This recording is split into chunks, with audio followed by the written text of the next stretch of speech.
नमस्कार दोस्तों, मैं योगी। आज हम मैथ शुरू करने जा रहे हैं। देखो, मैथ लगभग हर कंप्यूटर एग्ज़ाम में आती है। हाँ, और यह एक स्कोरिंग सब्जेक्ट है। ठीक, तो स्कोरिंग सब्जेक्ट है तो इसको आज हम शुरू करने जा रहे हैं नंबर सिस्टम से। ठीक, नंबर सिस्टम। तो नंबर जो होता है, नंबर को हम बहुत सारे तरीके से समझ सकते हैं, या लिख सकते हैं, या बता सकते हैं। तो पहले नंबर में आते हैं। ठीक, तो पहले दो वर्ड होते हैं, डिजिट और नंबर, या शब्द।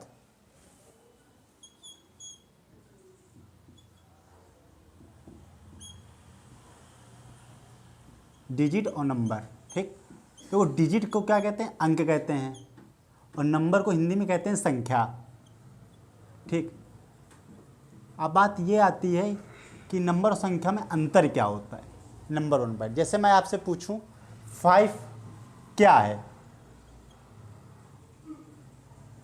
थोड़ा 5 सही से बना दूं। 5 क्या है? तो आप कुछ लोग कहेंगे नंबर है और कुछ लोग कहेंगे डिजिट है। लेकिन 5 जो है ये नंबर भी है और डिजिट भी है। ठीक, तो 5 में अभी आती, चलो ठीक है, नंबर और डिजिट है। तो 5 में कितने नंबर और कितने डिजिट है? तो 5 तो एक नंबर है ना, तो इसमें 1 नंबर हुआ। ठीक, और इसके पूछे इसमें डिजिट कितने हैं, तो डिजिट भी इसमें 1 ही है। ठीक, अब इसके जैसे आपको 8 दे दिया, पूछेगा इसमें कितने नंबर हैं और कितने डिजिट हैं, तो आप कहेंगे इस पर 1 नंबर है और डिजिट कितने हैं? भाई 1 ही तो डिजिट होंगे। ठीक, अब इसी तरह आपसे पूछेगा 9, पूछेगा 9 में कितने नंबर हैं और कितने डिजिट हैं, तो आप बोलेंगे 1 नंबर है और 1 डिजिट है। अब इसी तरह आपको दे देगा 11, सपोज है। अब 11 पूछेगा इस पर कितने नंबर और कितने डिजिट है, तो नंबर तो ये 1 ही नंबर है, लेकिन पूछेगा डिजिट कितने, तो डिजिट इस पर 1 और 2, तो इस पर डिजिट कितने होंगे? 2 होंगे। इसी तरह आपको दे देगा 21, पूछेगा इस पर कितने नंबर है, तो 21 नंबर तो 1 ही है भाई, 21 एक नंबर ही तो है। और डिजिट्स पे कितने? डिजिट इस पर 2 हैं, 1 और 2, तो यहाँ 2 डिजिट हो गए। इसी तरह आपको दे देगा 43, सपोज दैट, पूछेगा 43 में कितने नंबर और कितने डिजिट है, तो आप क्या कहेंगे? नंबर तो 1 ही है, 1 नंबर। और पूछेगा डिजिट कितने, तो डिजिट्स पे देखिए 1 और 2 डिजिट है। ठीक, अब इसी तरह आपको दे देगा 101। ठीक, पूछेगा इस पर कितने नंबर और कितने नंबर और कितने नंबर और कितने डिजिट हैं, तो आप इस पर कहेंगे 1 नंबर और 3 डिजिट हैं। ठीक, अब इसी प्रकार से 101 में 1 डिजिट, 1 नंबर और 3 डिजिट है। अब इसी तरह आपको दे देगा 899। अब इससे पूछा कितने नंबर और कितने डिजिट हैं, तो इस पर आप देखिए 899, ये तो 1 नंबर है ना, तो यहाँ 1 नंबर हो गया। अब इसके बाद पूछेगा इसमें डिजिट कितने हैं, तो 1 2 3, तो यहाँ 3 डिजिट हो गए। अब इसी तरह आपको दे देगा 1100, सपोज दैट, तो पूछेगा इस पर कितने नंबर और कितने डिजिट। भाई 1100 तो 1 ही तो नंबर होता है, एक नंबर ही तो है, एक संख्या ही तो है। लेकिन पूछेगा इस पर डिजिट कितने हैं, तो डिजिट देखिए आप 1 2 3 4, तो यहाँ 4 डिजिट हो गए।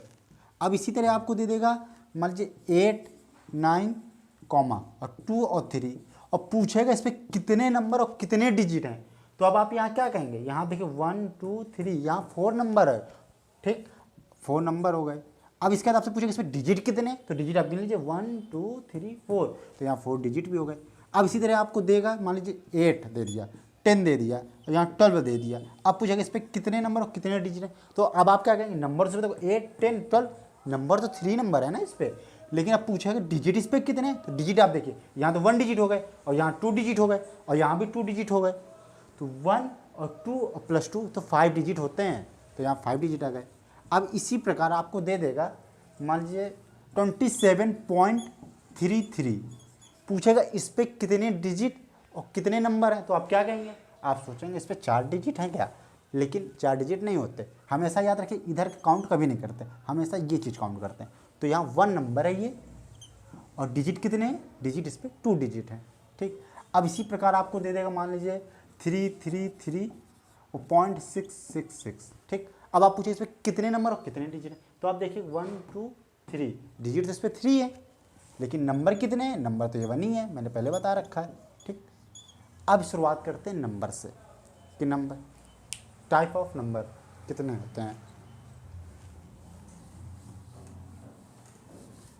हाँ, देखिए नंबर शुरू करने, नंबर देखो 2 प्रकार के होते हैं। ठीक, तो नंबर रियल और इमेजरी नंबर, लेकिन इससे पहले हम नंबर लाइन के बारे में थोड़ी बहुत नॉलेज ले लेते हैं। नंबर लाइन किसे कहते हैं? Number line. ठीक, नंबर लाइन को हिंदी में कहते हैं संख्या रेखा। संख्या रेखा। ठीक, संख्या रेखा क्या होती है? एक लाइन में बनी होती है, जैसे लंबी लाइन है ये। यहाँ से बीच में 0 होता है, इधर बढ़ेंगे तो -1, इधर -2, इधर -3, इधर डैश डैश, इधर 1, इधर 2, इधर 3, इधर प्लस का ∞2, इधर माइनस का ∞2 लिख दीजिए। ठीक, अब आपसे पूछेंगे 2 कहाँ है, तो आप कह देंगे भैया 2 इधर है। पूछेंगे 3 कहाँ है, तो आप बता देंगे ये है। मैं पूछ रहा हूँ -1 कहाँ है, तो आप कह देंगे ये है। लेकिन मैं पूछ लूँ √2 कहाँ है, तो बताइए √2 कहाँ है। इस पे नंबर लाइन में बताइए √2 कहाँ है। तो √2 आप बताइए कैसे ज्ञात करें। तो इसके लिए एक ये करिए आप कि देखिए यहाँ 0 से 1 तक ये 1 यूनिट है कि नहीं, 1 यूनिट है, इतना 1 यूनिट हुआ ये। ठीक, अब इसका 1 यूनिट यहाँ मान लीजिए आप 1 यूनिट। ठीक, अब क्या करिए, अब आपको ये जो इन दोनों डिस्टेंस निकालो, जिन दोनों बीच की दूरी। ठीक, इसके लिए आपने पाइथागोरस थ्योरम पढ़ा होगा, इसे हम पीटी कहते हैं शॉर्टकट में, पीटी। तो ये क्या होता है, हाइपोटेनस इक्वल टू होता है रूट के अंदर परपेंडिकुलर का स्क्वायर प्लस बेस का स्क्वायर। हिंदी में कहते हैं इसे कर्ण। ठीक, मान लीजिए कर्ण ऐसे लिख लीजिए, और परपेंडिकुलर लंब कहते हैं, अब ऐसे।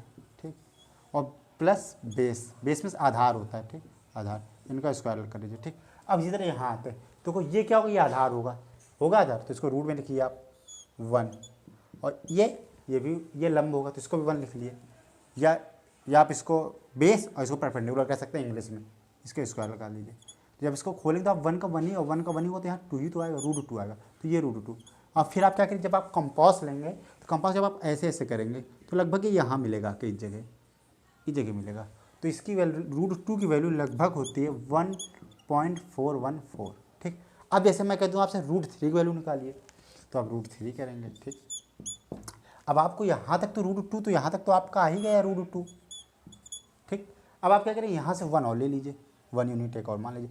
फिर आप इनके बीच की दूरी निकालेंगे तो फिर ये फॉर्मूला लगाएंगे। तो यहाँ क्या है, यहाँ बेस कितना है, √2 है। तो जब √2 का आप स्क्वायर करेंगे तो 2 आएगा। ठीक, प्लस अब 1 को चाहे जितना स्क्वायर 1 ही होता है, आप लोग को पता ही है। ठीक, ये यहाँ जब आप इसको √3 आएगा तो √3 आपका ये आ गया, सपोज दैट यहाँ। ठीक, जब आप यहाँ कंपास लाएंगे तो ये लगभग ऐसे ऐसे ऐसे ऐसे करके यहाँ कहीं मिलेगा।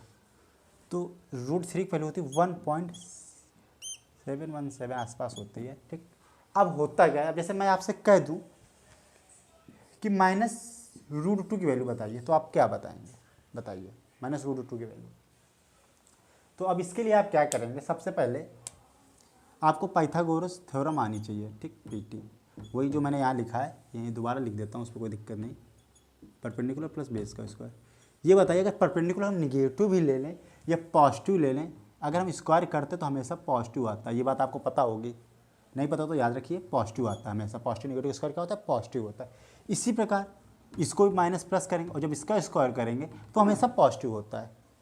ठीक, यहाँ भी पॉजिटिव आ गया, और जब हम पॉजिटिव जोड़ेंगे तो पॉजिटिव ही होता है।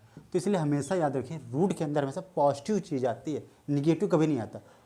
तो इसलिए इसको हम क्या कहेंगे, इसलिए कभी -√, ये कभी भी सही नहीं हो सकता।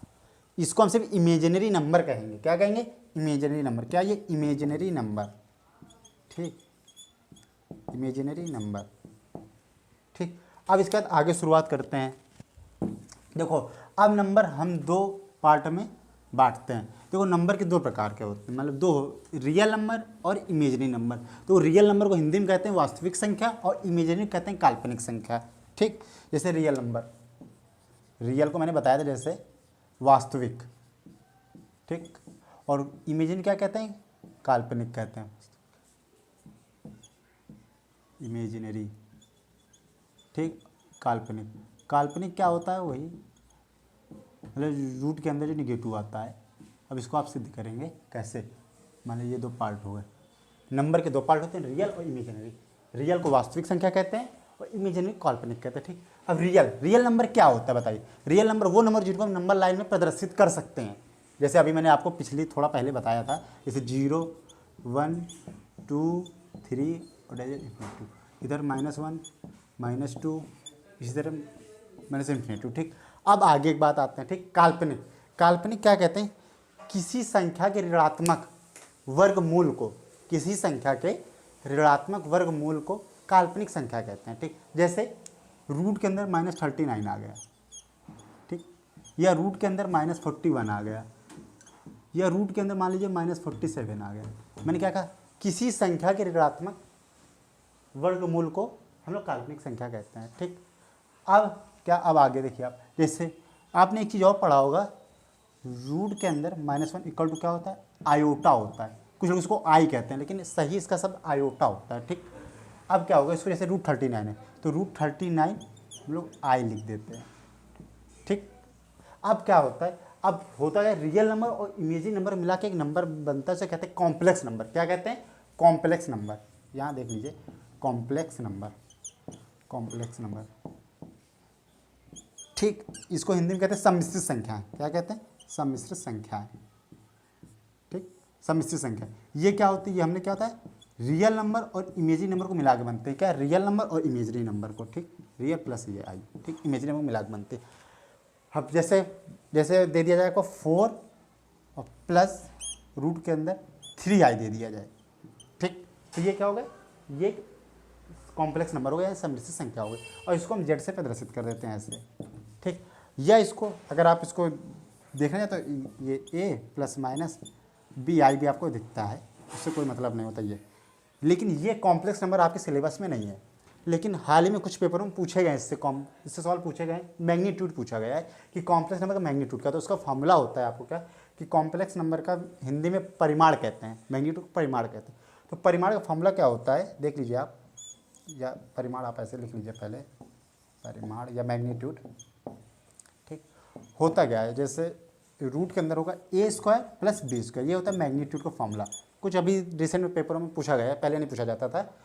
क्या, जैसे आपको दे दिया 3 + 4i का मैग्नीट्यूड बताइए, तो आप क्या करेंगे, सीधा मैंने क्या था, a² प्लस b² मैंने बताया रूट के अंदर, तो आप a² करेंगे, क्या आएगा, 9 आएगा, और 4² क्या होगा, 16 होता है। ठीक, तो आप जब इसको रूट निकालेंगे तो यहाँ 25 आएगा, तो यहाँ जब 25 का रूट निकालेंगे तो किसका होता है, 5 का होता है। ठीक, ये आ गया।